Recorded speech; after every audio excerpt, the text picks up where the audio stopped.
प्रश्न क्या किया, ये जीवन सुखी कैसे हो। हम भी यही प्रश्न करते हैं कि हम जीवन में सुखी कैसे हो, क्योंकि जब से हम संसार में आए हैं एक दुख खत्म होता नहीं है और दूसरा दुख आ जाता है, एक कष्ट खत्म होता नहीं है और दूसरा आ जाता है।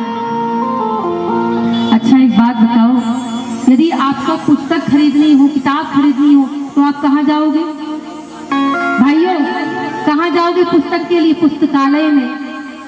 यदि भोजन चाहिए तो कहाँ जाओगे?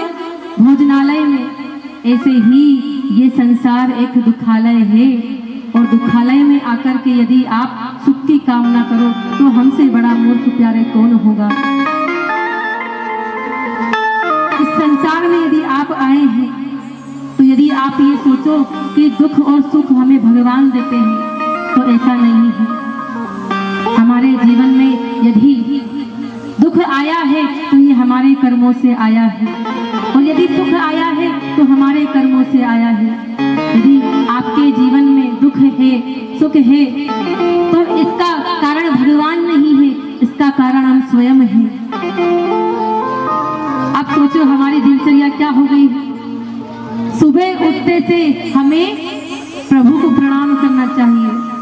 राम जी भी यही करते थे, सबसे पहले सुबह उठ करके अपने गुरुदेव को, अपने माता पिता को प्रणाम करते थे। लेकिन हम लोग क्या करते हैं, सुबह उठते ही सबसे पहले रात में सोएंगे, मोबाइल कहाँ होगा?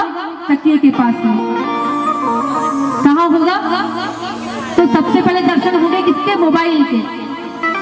प्रथम दर्शन मोबाइल के, भगवान के नहीं, मोबाइल के दर्शन। और सबसे पहले चेक करना है कितने मैसेज आए और किसके आए हैं। और फिर सबसे जरूरी काम, जिसके मैसेज आए उसको जवाब भी देना है, नहीं तो बुरा मान जाएगा। उसके बाद तो भगवान की याद नहीं आती, फिर क्या याद आता है? ना मुंह धोया, ना स्नान किया, सबसे पहले कब दर्शन? चाय का दर्शन। कुछ लोग कहते हैं भैया जब तक हम चाय नहीं पी लेते, जब तक हम पानी नहीं पी लेते, तब तक हमारे दिन की शुरुआत।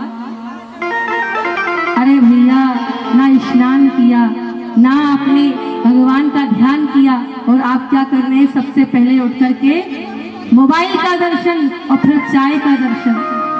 घोर नरक में जाओगे। कराग्रे वसते लक्ष्मी, कर मध्य सरस्वती, कर मूले तु गोविंदा, प्रभाते कर दर्शना। क्या कहा? सबसे पहला कराग्रे वसते लक्ष्मी। कर क्या होता है? हाथ। अपने अपने हाथ को देखो। स्थान बताऊंगी किस देवता के का स्थान कहाँ होता है। जिसको जो देवता चाहिए और उनसे जो प्राप्त करना है उन्हीं के दर्शन करना रोज उठते से, और जिनको यमराज चाहिए वो मोबाइल के दर्शन करना उठते से। हाथ है, इसके अग्रभाग में ये जो हिस्सा है अग्रभाग, यहाँ लक्ष्मी का वास होता है। देखा है जब हम लक्ष्मी गिनते, कैसे गिनते हैं? इसी भाग से गिनते हैं। इसलिए जब सुबह उठो तो अपने अग्रभाग का दर्शन करो। सुबह उठते से ऊपर के हिस्से का दर्शन करो। कराग्रे वसते लक्ष्मी, ये मैं नहीं कह रही हूँ, हमारे शास्त्र कह रहे हैं। भगवान कहते हैं सुबह उठो तो सबसे पहले लक्ष्मी के क्यों भाई, भगवान के क्यों नहीं? अच्छा ये भागवत हो रही है तो क्या बिना लक्ष्मी के हो रही है? बिना लक्ष्मी के भगवान का कार्य भी नहीं चलता। इसलिए भगवान से कहो, हे मेरे प्यारे, मुझे इतना धन जरूर देना कि मैं आपका काम करवा सकूं। सबसे पहले सुबह उठो तो क्या दर्शन करो? अग्रभाग का। उसके बाद में कराग्रे वसते लक्ष्मी, कर मध्य सरस्वती। यहाँ पर सरस्वती का वास होता है। जिन बच्चों को पढ़ाई में दिमाग नहीं लगता, जो याद करते हैं भूल जाते हैं, सुबह उठते से ही इस भाग का दर्शन करो। माताओं याद रख लेना जो जो बता रही है। बच्चे नहीं आए हैं उनको जाकर सिखाना है। हम कथा क्यों सुनते हैं? ताकि हम अपने बच्चों को संस्कार दे सकें। इसलिए जाकर कहना, बेटा अपने हाथ के अग्रभाग में किसका वास होता है? किसका वास होता है? लक्ष्मी का। और सरस्वती का। इसके बाद में कर मूले तू गोविंदा, देखो लक्ष्मी का दर्शन करो, उसके बाद में सरस्वती का दर्शन करो। अगर लक्ष्मी भगवान ने खूब दी है लेकिन बुद्धि नहीं है, वाणी में प्रेम नहीं है, वाणी में किसका वास होता है? सरस्वती का। बुद्धि कहाँ से प्राप्त होती है? सरस्वती से। अगर लक्ष्मी खूब दी है लेकिन बुद्धि और वाणी खराब है तो वो लक्ष्मी कहाँ चली जाएगी? गलत मार्ग पे चली जाएगी। वो लक्ष्मी फिर शराब में देकर के आओगे, वो लक्ष्मी फिर आप जुआ सट्टा में बर्बाद कर दोगे। अगर चाहते हो कि लक्ष्मी सही स्थान पर लगे तो क्या करना पड़ेगा? सबसे पहले उठते से अग्रभाग के दर्शन करो, फिर मध्य भाग के दर्शन करो। लेकिन जिसके जीवन में लक्ष्मी भी है, सरस्वती भी है, लेकिन गोविंद नहीं है, तो फिर ये दोनों किसी काम के नहीं। इसलिए कराग्रे वसते लक्ष्मी, कर मध्ये सरस्वती, कर मूले तू गोविंदा, प्रभाते कर दर्शना। अब क्या करोगे? सुबह उठते से मोबाइल का दर्शन क्या करना है? हमारा धर्म हमें सिखाता है कि यदि हम सबसे पहले सुबह उठें तो सबसे पहले अपने हाथों के दर्शन करें। हमें मंदिर जाने की आवश्यकता भी नहीं है, हमारे शरीर के इन्हीं अंगों में भगवान का वास है। सबसे पहले उठें, हाथों का दर्शन करें और अपने दिन की शुरुआत किससे करें? वंदना से, प्रणाम से। देखो आजकल समय वो आ गया है कि यदि आपको अपना काम निकालना हो तो प्रेम से बात करनी पड़ती है। अगर कठोर वाणी बोलोगे ना तो काम करने वाला भी कहेगा भैया तू भले लाख रुपए दे दे लेकिन तेरा काम में करने वाला नहीं हूँ।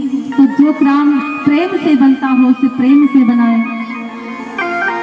और जब भगवान जीवन में आ जाए तो फिर व्यर्थ की चिंता छोड़ दें। क्यों?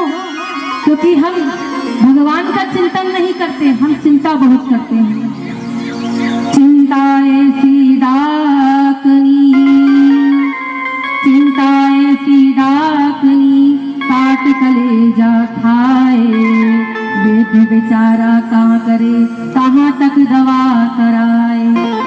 देखो यदि आप शरीर से बीमार हैं तो उसकी दवा तो है, आप कहीं अस्पताल में जाओ, अपना इलाज करवाओ, और जब आप अपना इलाज करवाओगे स्वस्थ हो जाओगे। लेकिन यदि आप यहाँ से बीमार हो गए, कहाँ से?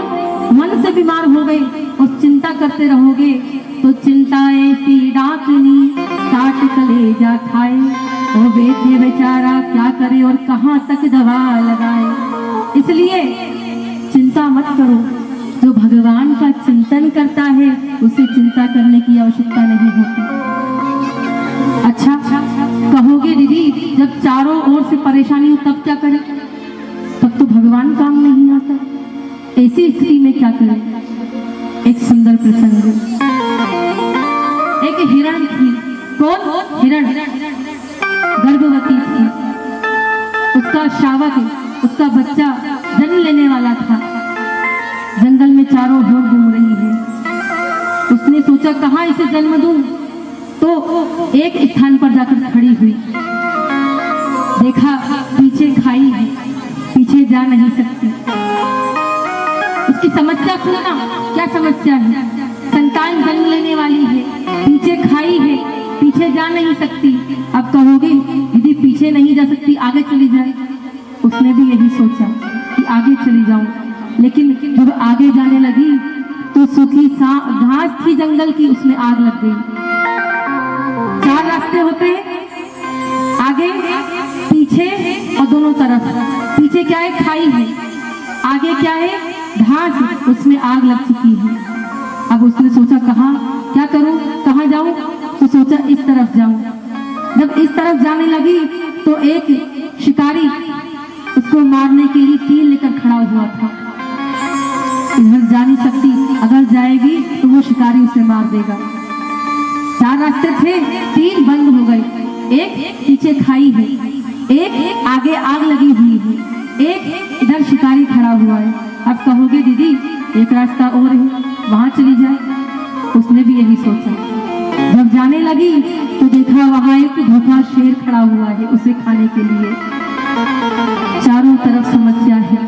हिरणी सोचती अब क्या करूं, बताओ क्या वो अपने बच्चे को जन्म दे पाएगी। लेकिन उसने क्या किया, उसने सोचा कि जो काम मेरे आगे है सबसे पहले मैं वही करूं। उसने अपनी संतान को जन्म दिया और एक चमत्कार हुआ। ऊपर घनी घटाएं काली थी, जोर से बिजली चमकी और जैसे ही बिजली चमकी तो जो शिकारी तीर का निशाना लगा के खड़ा हुआ था उसके आंख में वो बिजली की रोशनी पड़ी और जब वो रोशनी पड़ी तो उसकी आंखें चौंधिया गई, उसे दिखना बंद हो गया। तीर का निशाना छूट गया और छूटा तो हिरणी के आगे से होता हुआ कहां जाके लगा, उस शेर के ऊपर। शेर पूरे जंगल में भाग रहा है क्योंकि तीर उसकी आंखों में लग गया। पूरे जंगल में भाग रहा है। शिकारी ने सोचा मैंने तीर चलाया है, कहीं ये शेर मुझे ना खा जाए। शिकारी भाग गया, दो रास्ते साफ हो गए। शेर भाग गया, शिकारी भी भाग गया। अब जंगल में आग लगी हुई है, क्या किया जाए। मैंने कहा ना घनी घटाएं काली थी। उसी समय वर्षा प्रारंभ हो गई और जब वर्षा प्रारंभ हुई तो जो जंगल में आग लगी थी वो आग बुझ गई। और जब जंगल की आग बुझ गई, पीछे खाई थी, पूरे जंगल की आग बुझ गई। शेर भी भाग गया, वो शिकारी भी भाग गया। मेरे प्यारे, आपके जीवन में जब कोई समस्या आए तो वर्तमान में जो कार्य हो रहा है उसे बिना चिंता के करें। ना भूत की सोचे कि भविष्य में क्या हुआ था, मैंने भविष्य में क्या किया था, क्या किया है। और ना भूत की सोचे और ना ही भविष्यवाण की सोचे कि आगे क्या होगा। सामने जो काम आए उसे पूरी निष्ठा से सच्चे मन से करो और जिसका वर्तमान अच्छा होता है उसका भूतकाल जाने वाले समय भी उसका अच्छा होता है और आने वाले समय भी अच्छा होता है। मान लो आपने जीवन में कोई पाप किया है, अगर वर्तमान में आपने अच्छा काम कर लिया तो ये संसार ऐसा है आपका वो समय भूल जाएगा और सब जगह आपकी चर्चा होगी। वाह भाई, अगर अच्छा काम करोगे तो संसार आपके बुरे काम को भूल जाएगा। आप जब कोई अच्छा काम करने जाओगे निंदा होगी, बहुत निंदा लोग करेंगे, क्योंकि जब हम अच्छा काम करते हैं ना तो ये संसार आपको अच्छा काम करने नहीं देता। ये भागवत का आयोजन हो रहा है, मेरे भाई लोग जो यहाँ यजमान है, बहुत से व्यवधान आए होंगे, बहुत लोगों ने इसमें बहुत समस्या प्रकट करने का प्रयास किया होगा, लेकिन आपने वर्तमान में अपने उस भगवान पर भरोसा किया और अपना कार्य उस पर सौंपा कि तू जाने और तेरा काम जाने।